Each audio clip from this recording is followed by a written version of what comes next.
Sejam bem-vindos a mais um programa Sorrindo Mais e Melhor. Hoje nós vamos falar a respeito de algumas lesões que aparecem na boca e se elas têm algum problema, se elas trazem alguma preocupação para a pessoa ou não. É o seguinte, a gente sabe muito bem que, olha gente, a saúde começa pela boca e isso não é um chavão, é uma coisa real, uma coisa que acontece. Vocês que acompanham o programa já sabem muito bem que não cuidar da boca pode gerar alguns problemas sistêmicos, como por exemplo, uma periodontite não cuidada que pode facilitar o aparecimento da diabetes ou piorar a situação do paciente diabético, né? Agora, vem a pergunta, e o contrário? Os problemas sistêmicos também podem gerar lesões bucais, né? E se eles podem gerar lesões bucais, com o que a gente tem que se preocupar realmente dentro dessas lesões? Gente, essas perguntas quem vai responder hoje é o nosso convidado, o Dr. Paulo de Moraes, que é patologista, vai se apresentar aí para vocês. Olá a todos, meu nome é Paulo de Camargo Moraes. Eu sou formado na Universidade de São Francisco e fiz meus cursos de pós-graduação na EAP da PCD, lá em São Paulo, na Associação Paulista de Cirurgiões Dentistas, especialização em cirurgia. Depois eu me especializei em estomatologia no Instituto do Câncer Arnaldo Vieira de Carvalho e na Unicid, curso de especialização lá, a parte hospitalar é feita no hospital. Depois eu fiz meu mestrado na Faculdade de Odontologia da USP, em São Paulo, e o doutorado na Faculdade de São Leopoldo Mandique, aqui na cidade de Campinas. Então hoje nós vamos conversar um pouquinho sobre o que é importante a gente avaliar na cavidade bucal, o que é normal. Tem muita gente que se preocupa, às vezes machuca a cavidade bucal, e vai lá na frente do espelho fazer um autoexame e percebe que tem alguma coisa diferente, e relaciona aquilo às vezes com uma coisa muito complicada, às vezes se apavora, achando que aquilo já pode ser um câncer de boca, uma neoplasia. E nós vamos ver que, graças a Deus, a maioria das coisas não são câncer, não são doenças graves. Mas na segunda parte do programa nós vamos mostrar algumas coisas que a gente tem que se preocupar sim, fazer o autoexame. Por quê? Porque quando tem lesões graves na boca, a gente consegue preveni-las antes de que elas aconteçam, diferente em outras partes do corpo que são fechadas e a gente não tem um acesso tão fácil como a cavidade bucal. Então nós vamos ver então na segunda parte que a gente consegue antecipar, prevenir com que chegue ao dia da lesão ruim. A gente consegue fazer esse exame, vocês fazerem em casa o autoexame e descobrirem lesões que a gente pode cuidar dessas lesões antes que aconteça o pior. Como faz esse autoexame? Se a pessoa quiser dar uma olhada na boca, ver se encontra alguma coisa, como que é realizado? Então, esse autoexame é muito simples. O que necessita de um espelho, que você ficar próximo do espelho num lugar com uma boa iluminação. E aí a gente começa o exame, primeiro examinando os lábios, tanto de cima quanto de baixo. Então nós costumamos orientar os pacientes para pegar os lábios na forma de uma pinça, de uma letra C, pegar os lábios, tracioná-los para fora. Mesma coisa no lábio superior, sempre num lugar com boa iluminação, com o espelho na frente.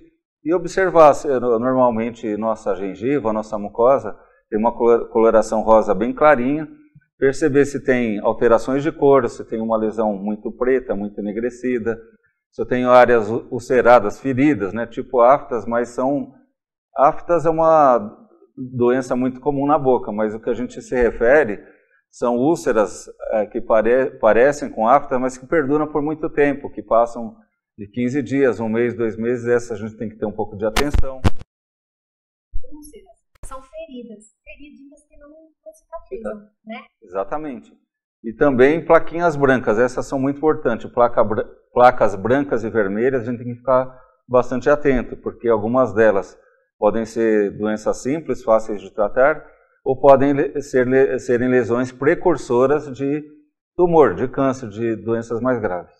Bom, gente, agora, depois que o Dr. Paulo elucidou algumas coisas, como é que a gente faz esse autoexame e tal, é legal frisar que vocês não precisam ter medo de se autoexaminar, gente. Nem tudo que a gente encontra é realmente problemático. Como ele disse, a grande maioria das coisas é uma coisa passageira, não é nada para se preocupar, tá? Tem coisas, inclusive, que apavoram todo mundo e que não são absolutamente nada, às vezes são simples estruturas anatômicas, né? Por isso que está aqui a frase.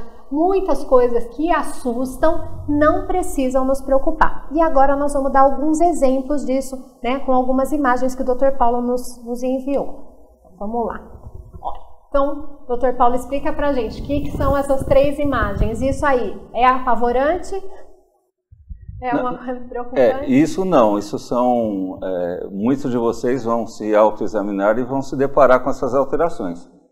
Do lado ali de cima, aquela língua do lado esquerdo, nós estamos vendo uma língua bem demarcada. Parece que tem um tracinho ali na língua. Então, o que seria aquilo? Aquilo é um sinal de compressão, de aperto noturno ou de bruxismo, que é aquele ato de apertar um dente contra o outro e ficar fazendo movimentação, aquele barulho noturno. Então, quando nós verificamos uma alteração dessa na língua, nós sabemos já de antemão que o paciente está apertando, ele está fazendo compressão, e isso pode ter repercussão nos dentes, o paciente ter sensibilidade no dente, pode ter também repercussão na articulação, porque ele ficar comprimindo, ele pode ter dor articular com o tempo. Então, já é um primeiro sinal. E aqui embaixo, nós estamos vendo também, do lado esquerdo, uma linha também, como aquela da língua, também ali na bochecha, que também é um sinal de compressão. Fica uma linha bem destacada, esbranquiçada, que mostra para a gente que também está tendo aperto, compressão. Essa última imagem aqui na bochecha, do lado direito, na parte inferior, nós estamos observando uma bochecha cheia de pontinhos amarelados, na verdade. Aqui, né? Isso. Esses pontinhos amarelados são um tecido gorduroso, são glândulas sebáceas. Então, isso é totalmente normal. Muitos pacientes têm isso em quantidade, outros em menos quantidade. Então, são coisas que a gente não deve se preocupar, porque faz parte da nossa anatomia. Algumas pessoas têm mais, outras têm muito pouquinho, outras quase que isso não aparece. Então, quem tiver esses pontinhos amareladinhos já sabe que são glândulas sebáceas, é gordura. Então, vocês viram, gente, a língua toda, assim, parece ter uma sainha toda amassada. Não é nada, apertamento.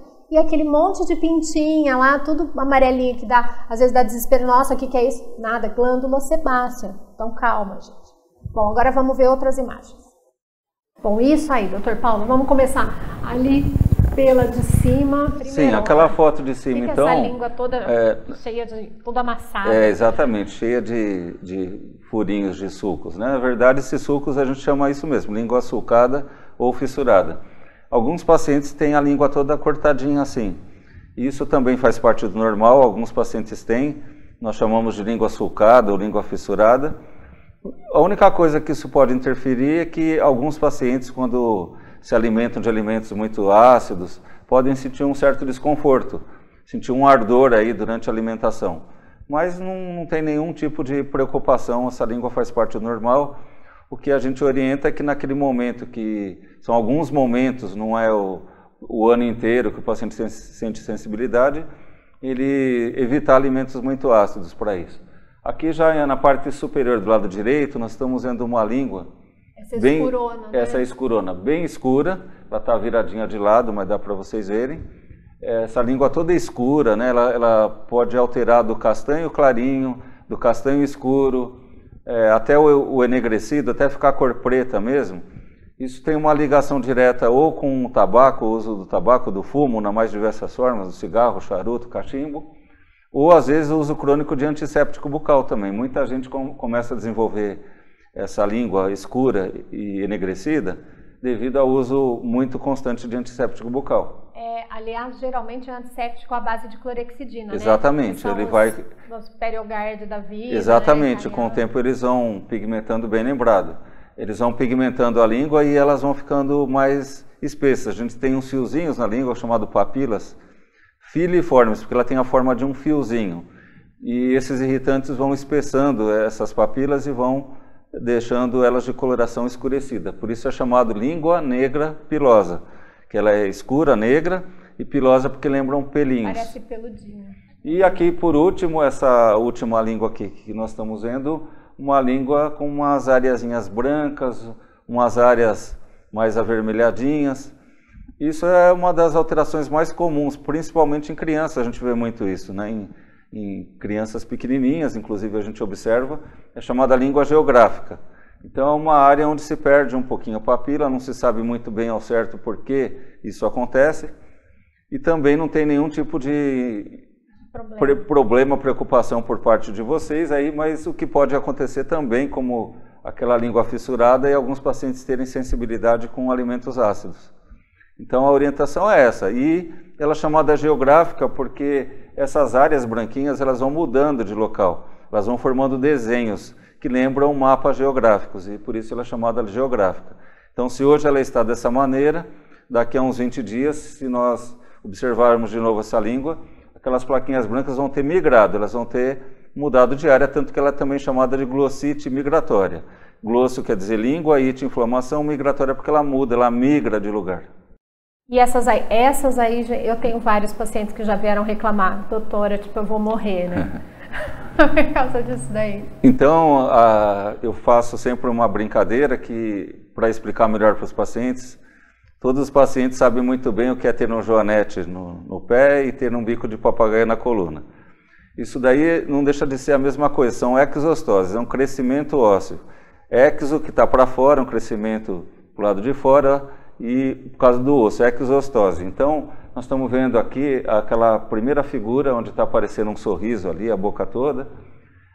Algumas áreas, na parte bem superior, lá onde fica a raiz do dente, lá no alto, nós conseguimos ver uma ondulação, seguindo, acompanhando quase todos os dentes. Então, aquilo também é chamado exostose, aquilo mostra para a gente que o paciente também comprime. Então, conforme ele comprime, vai havendo um estímulo mecânico na região do finalzinho do dente da raiz, e vai repercutindo no crescimento ósseo naquela região. Do lado direito, nós temos também duas imagens, uma no céu da boca, que nós chamamos de palato duro, e a outra aqui na região da mandíbula, na parte interna, ali onde fica a língua. Vocês estão vendo que são dois nódulos, né, duas protuberâncias, dois crescimentos, que também não requerem nenhum tipo de preocupação, porque são também tipos de exostose. A gente chama isso de toros. Aquele de cima, como é na região do palato, na maxila, a gente chama de tórax maxilar, porque fica na região da nossa maxila. E embaixo é chamado de tórax mandibular, porque ele fica localizado na mandíbula.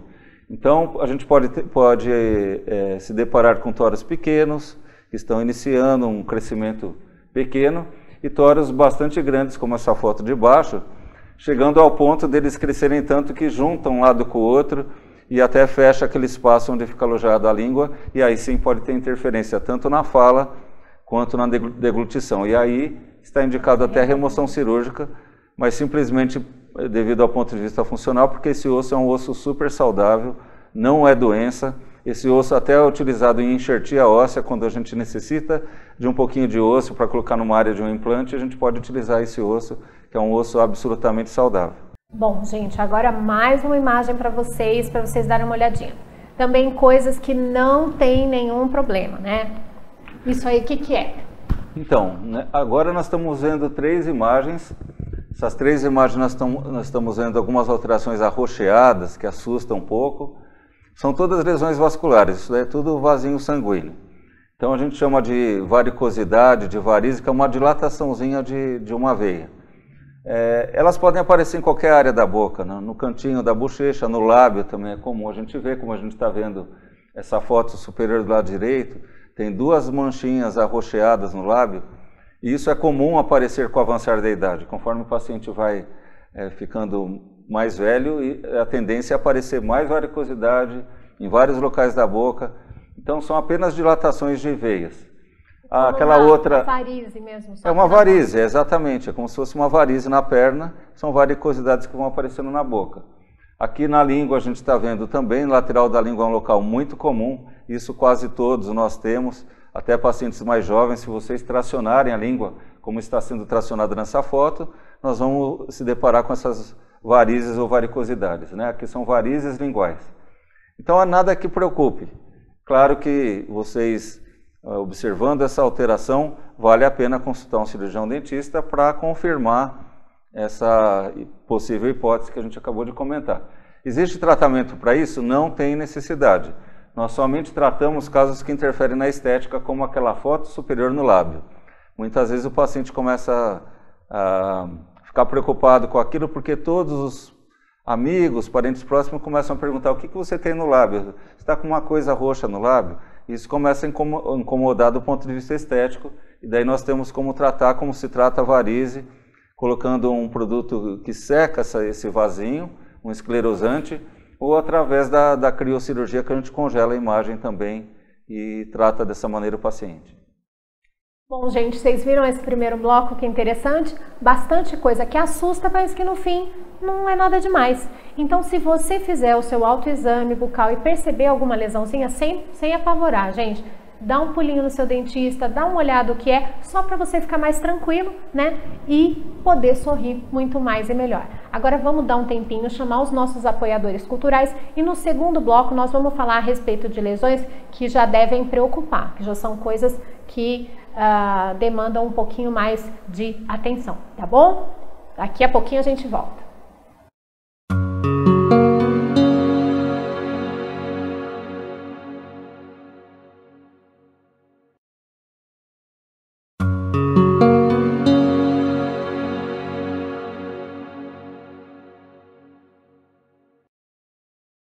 Estamos de volta com o segundo bloco do programa Sorrindo Mais e Melhor. Nós vamos conversar mais um pouquinho com vocês a respeito de lesões que surgem na boca. No primeiro bloco, nós falamos sobre lesões que não geram nenhum tipo de preocupação, apenas assustam. E agora nós vamos falar de mais algumas delas que nós lembramos aí no intervalo. Eu e o Dr. Paulo conversamos e falamos, nossa, nós não falamos disso, daquilo. Então vamos falar mais 3 lesõezinhas que também são só apavorantes, mas que não são preocupantes. E depois a gente já vai entrar em lesões que merecem um pouquinho mais de atenção, tá joia? Então vamos começar aí com a primeira imagem. Essa daqui, Dr. Paulo, mucocele. O que é isso?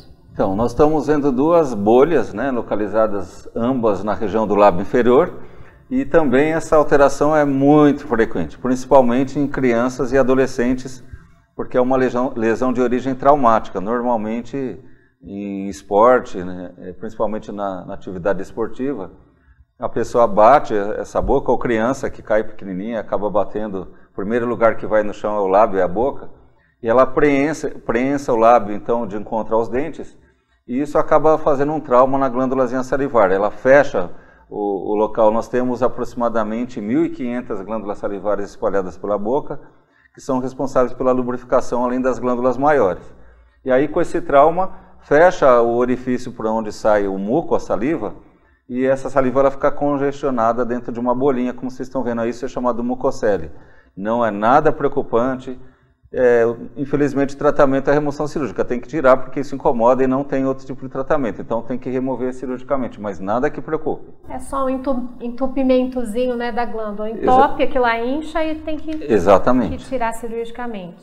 Bom, agora a nossa próxima imagem, as hiperplasias. Essas são muito comuns, né, no paciente agora um pouco mais velho, que já perdeu seus dentes, que usa ou uma dentadura, uma prótese total apoiada em implantes ou apoiado direto na gengiva. Na gengiva é mais comum que isso aconteça porque é proveniente de falta de adaptação dessa prótese. Ela fica um pouquinho solta e à medida que o paciente então morde, né, durante a mastigação, ela acaba pegando lá no alto, no fundo, uma região que a gente chama de fundo de suco, aquela parte mais superior, e durante a mastigação então a prótese ela vai saindo e pegando num determinado local. A segunda mastigação pega numa outra região. Isso vai traumatizando vários pontos da mucosa e vão formando múltiplos nódulos, como vocês estão vendo. Nódulo é esse crescimento tecidual. E isso são chamados de hiperplasias, é só um crescimento do tecido. Comparando, é como se fosse um calo na mão de um lavrador que fica friccionando a enxada o tempo todo no vão do seu dedo. Tá? Então nada que preocupe, mas tem que ficar atento com essas lesões e o tratamento é a remoção do trauma, ajustar essa prótese e remover cirurgicamente esse tecido, porque é um tecido duro e fibroso. Certo, que é uma coisa simples, mas que é bom a gente ficar de olho, né? E tem também uma coisa que é bem comum, esses granulomas também aparecem bastante, né, em consultório. Exatamente, esses granulomas, eles podem aparecer na paciente gestante ou em qualquer outro paciente, tanto em homem quanto em mulher, mas muito mais na mulher. Essas lesões aparecem 4 ou 5 vezes mais na mulher do que no homem. É de origem traumática, então pessoas que têm hábito de ficar palitando o vãozinho da gengiva ou traumatizando muito na hora da escovação e acaba acontecendo o aparecimento desses granulomas. Está relacionado também com uma higiene, com placa, porque precisa ter placa, o que a gente chama de biofilme, placa bacteriana, bactéria e resto de alimento sobreposto ali na região. E nas gestantes tem um fator a mais que potencializa o aparecimento dessa lesão, que são os hormônios da gravidez, principalmente o aumento do estrógeno, que acontece de forma mais intensa lá pelo 5º, 6º, 7º mês, e daí acaba contribuindo também para o aparecimento dos granulomas piogênicos. Eu já tive várias pacientes gestantes que apareceram e aí ela, nossa, meu Deus, o que é isso, né? Calma, é comum de aparecer. Exatamente, essa lesão cresce muito rápido, na gestante ela praticamente dobra de tamanho em 15 dias, por isso que preocupa. Bom, e com o que eu devo me preocupar, né? Até agora nós mostramos só o que a gente não precisa se preocupar, é tranquilo, tem como resolver, mas e lesões mais... assim, exemplos de situações encontradas na boca que podem refletir realmente problemas de saúde, inclusive geral, né? Bom, aqui é candidíase. Bom, então a gente está observando aí plaquinhas brancas, né, que a gente chama de candidíase.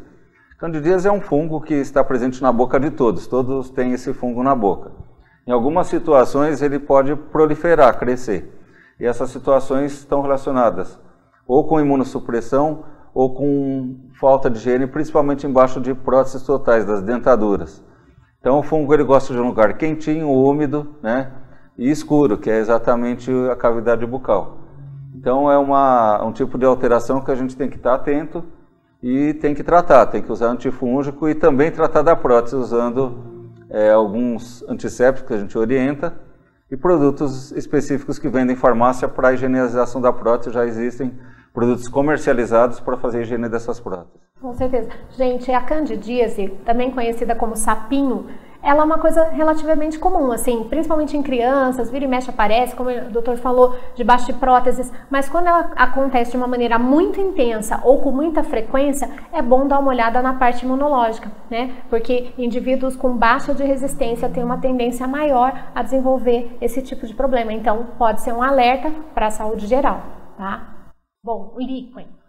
O líquen plano é uma doença dermatológica, né? Quem está acostumado a ver muito líquen e tratar líquen são os dermatologistas, mas nós podemos ter a manifestação bucal do líquen plano. É uma doença autoimune, ela provoca um vermelhão na gengiva e muitas vezes o paciente vai no especialista gengiva achando que é só uma inflamação, trata, mas isso não melhora. E então a gente pode ter esse tipo de repercussão na cavidade oral. Nós estamos vendo aqui fotos de gengivas avermelhadas, chega em alguns casos até formar bolha, úlceras que doem muito, como nessa foto, nessa parte superior em cima, nós estamos vendo uma bolha, né, uma ferida, uma úlcera que se instalou ali muito grande decorrente desse líquen. E muitas vezes o paciente pode ter a manifestação do líquen só na cavidade bucal ou tem em outras áreas do corpo. Uma doença mucocutânea pode aparecer em qualquer local da pele, couro cabeludo, unhas e assim por diante. Agora, aqui uma manifestação bucal da sífilis, né? Sífilis é uma doença sexualmente transmissível, que infelizmente existiu alguns momentos, das doenças mais antigas que se conhece no mundo. É uma doença que em alguns momentos parecia que ia ser erradicada e a gente tem visto, inclusive no Brasil, um aumento muito grande no número de casos de sífilis. E a sífilis, ela pode também ter manifestação bucal. Não é tão frequente, mas aqui nós estamos vendo algumas fotos de paciente com lesões na palma da mão, na planta dos pés, no lábio. São úlceras que aparecem, que lembram muito até aftas. E do lado direito também são manifestações em cavidade oral da sífilis. Nós estamos vendo áreas avermelhadas. Então, muitas vezes o paciente procura ou otorrinolaringologista ou até mesmo dentista, porque um dos primeiros sinais pode ser rouquidão e esse vermelhidão que acontece na região da entrada da garganta, que a gente chama de palato mole. Então nós estamos vendo aqui uma área bem avermelhada, e isso são úlceras que são bem extensas, mas superficiais da sífilis, manifestação em cavidade bucal de uma doença sexualmente transmissível. E essa também é uma doença dermatológica, um pouco mais grave agora, que é uma doença de pele também, como falei, e que pode ter manifestação bucal. Isso é um caso de pênfigo, conhecido antigamente como doença do fogo selvagem. Então, o pênfigo também é uma doença autoimune, já mais de difícil tratamento comparado com o líquen plano. E aqui nós estamos vendo então um paciente com doenças na pele, ali próximo, naquela foto dá para ver, próximo à orelha, né, região pré-auricular que nós chamamos. Dentro na bochecha também algumas ulcerações, lembrando algumas aftas, mas são daí úlceras já mais dolorosas. Aqui na região dos braços e no lábio, vocês vejam o tamanho da área, né, extensa, pegando todo o lábio inferior. Isso dói muito, interfere na alimentação, na fala e acaba atrapalhando muito os pacientes. Eu li que essa doença, as manifestações iniciais são dentro da boca mesmo. Né? A gente pode ter o quadro inicial só em cavidade oral, por isso que é importante o dentista participar desse diagnóstico. Essa outra também é uma doença fúngica, chamada paracoccidioidomicose. Até interrompi aqui, o nome é tão comprido que a gente às vezes até abrevia. É uma doença provocada por fungo, relativamente frequente em algumas áreas, aqui a região sul de Minas Gerais, região de Bragança Paulista, Pedra Branca, ali uma região endêmica, e esse fungo ele é aspirado por via inalatória. Então, principalmente pessoas que trabalham na lavoura, em vegetação rasteira, eles aspiram esse fungo por via inalatória, tanto é que o primeiro local de acometimento normalmente é o pulmão, e a boca é comum a gente ver a manifestação, então, da paracoccidioidomicose, que são úlceras, que a gente chama de úlcera moriforme, que lembram a fruta morango, aquela cheia de pontinho hemorrágico que lembram a casquinha do morango. Aqui um caso de leucemia, né? Também com manifestações bucais. Muito mais raro, mas a gente também tem que ter muita atenção. A leucemia, vocês sabem que é uma neoplasia maligna, um câncer, né, do sistema hematológico. E, eventualmente, a gente pode ter manifestação oral também da sífilis. Então, o que nós estamos vendo aqui é alterações de pele do paciente, ele tem áreas de hematoma, porque leucemia interfere nas plaquetas, o paciente vai ter baixa de plaqueta, e aí ele começa a ficar com áreas arroxeadas, em qualquer local que ele bate, vão ter áreas de hematoma, áreas arroxeadas. E na cavidade oral, a gengiva também fica arroxeada, ela fica roxa. Tá, isso daí é infiltração leucêmica em gengiva em cavidade oral. É muito raro acontecer isso, mas é manifestação oral de uma doença sistêmica, como a doutora Carla já havia comentado. Bom, gente, essas últimas imagens foram difíceis, né? Mas para não deixar chegar nessa situação, encontrou alguma coisa diferente na boca, tá na dúvida se é tranquilo, não sabe o que é, corre no seu dentista, faz um examezinho, não custa nada, né, gente? Tudo que a gente descobre cedo é muito mais fácil de resolver. Então eu sei que esse programa não foi tão bonitinho de ver, né? Mas com certeza ele pode ajudar todo mundo aí que está assistindo a sorrir mais e melhor. Gente, vamos nos cuidar, tá? Beijão para vocês e até o nosso próximo programa.